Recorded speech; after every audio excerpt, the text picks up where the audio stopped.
We have a Minister of Transportation, Mr. Alghabra, with us, and recently he made a huge announcement regarding the supply chain issues in our country. The supply chain issue task force have given around more than 25 recommendations. So definitely it's not a big challenge for Canada. It's all over the globe. So what measures Canada is going to take to deal with this issue? We're going to ask Minister Alghabra. Minister, welcome to Parvasi TV. First of all, welcome again. It's great to be back with you on Parvasi TV, a very credible and an important institution in our community. That's why I love coming back with you.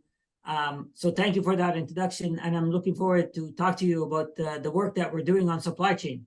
Okay, it's always welcome to talk to you. Tell us more. This National Supply Chain Task Force has given its final report, lots of recommendations. A couple of them I'm sure you are going to implement soon, and a few others will take some time. So tell us more about that. Sure. Let me first set the stage for you and for your listeners and viewers.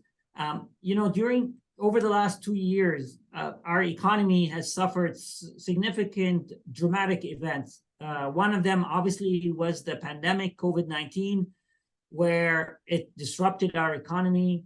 We also saw events like climate change and extreme weather events that also disrupted our economy. We saw the war in Ukraine is having an impact on the global economy, and labor shortages. And all of these together are contributing not only to shortage of goods, but also the rising cost of living and inflation. And we're seeing this around the world, like you said. Canada is, like every other country in the world, is feeling it. We're better than most countries, but we still are feeling the rising cost of living. And our government is tackling this issue on two fronts. The first front is we're immediately providing financial relief to families. We're doubling the GST tax credit. We are implementing the child care program that this year is cutting 50% of their child care fees. We're implementing dental care for middle class and working class families. We're providing rental relief to low-income Canadians. And Canadians are receiving now checks in the mail about the climate incentive. So we're providing financial relief. But on the other hand, we want to address the causes that is putting pressure on the cost of living, which is the supply chain, because there's been many bottlenecks in the supply chain. And by the way, if you order a car now, or if you order a washing machine or any parts, it takes forever because there are many supply chains challenges. Some of them are global, some of them are domestic. So we are, on the other hand, working on relieving the pressure on our supply chain. And part of our effort was to ask a group of experts. We set up a task force, a group of industry experts to go out there in 3 months, consult industry, talk to stakeholders, and write us recommendations to help inform our decisions. They just released this week, their report, which, as you said, has 21 recommendations. Some of them short-term, some of them structure and long-term. Excellent recommendations, very helpful. And this is on top of the work that I and our department has been doing over the last few months. So, and I can go through some of the recommendations, but I'm excited to get to work on addressing these issues so we can have more efficient supply chain so people can get their products faster and cheaper. Okay, today in the morning, Minister of Immigration, Mr. Saint Fraser, had a very important press conference where he told us that there is a shortage of more than 100,000 workers, so we need workforce.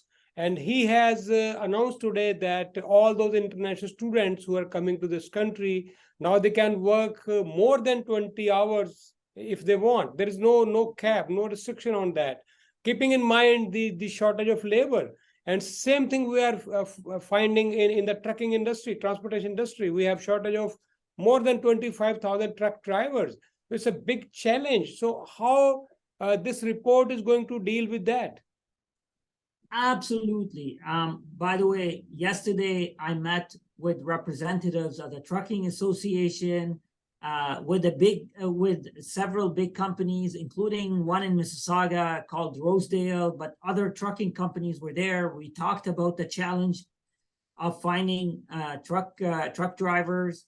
But today I also met with chambers of commerce, including the Canadian Chamber of Commerce, the Ontario Chamber of Commerce, and other industry. The report specifically has several recommendations about labor shortage, and it talks about several aspects. It talks about, obviously, immigration, how we can expedite immigration processing for skilled labor. It talks about outreach to Indigenous communities to make sure that we recruit more Indigenous members of the Indigenous community into the labor force. It talks about harmonizing some of the skills requirement by different provinces. You know, one of the challenges we have is that province A has a different requirement than province B, which makes it hard for companies to hire from one province to another, or truck drivers picking loads from one province to the other. So the report actually talks about that. So the report really tackles the issue of labor shortage. This, as you said, and you alluded to the in great announcement by Minister Fraser today, lifting the cap for international students.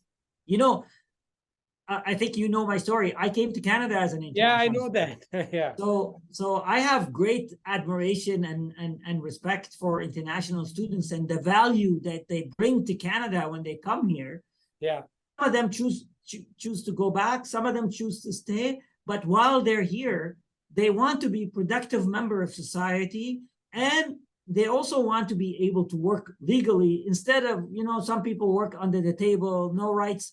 They have no protection, no benefits. Now they can work, they can help address labor shortage, but also make income and have their rights protected. So there are other departments as well. The Minister of Labor, Minister of Employment, all those departments will also be involved in addressing these issues. So I'm looking forward to doubling our effort, because we have a strategy, but I think we need to do more to attract the right type of skills to Canada to help address the labor shortage.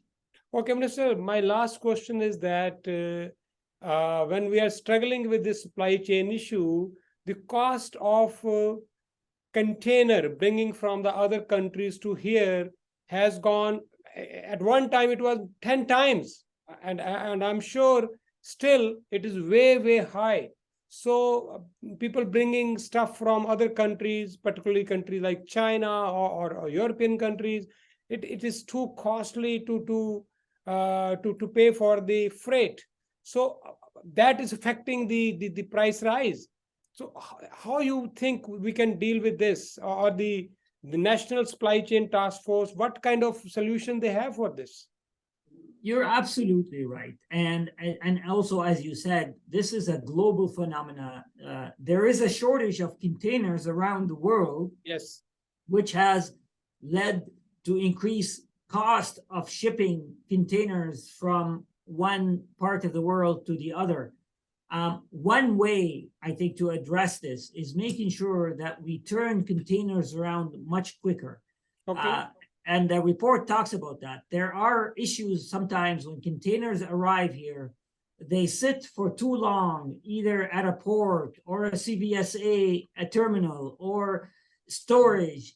And if we can turn them around much quicker, we can increase the availability of these containers, so we can relieve the pressure on need. So that is one of the suggestions that they have. And soon I will be announcing some measures to help alleviate congestions at our marine ports to help with that.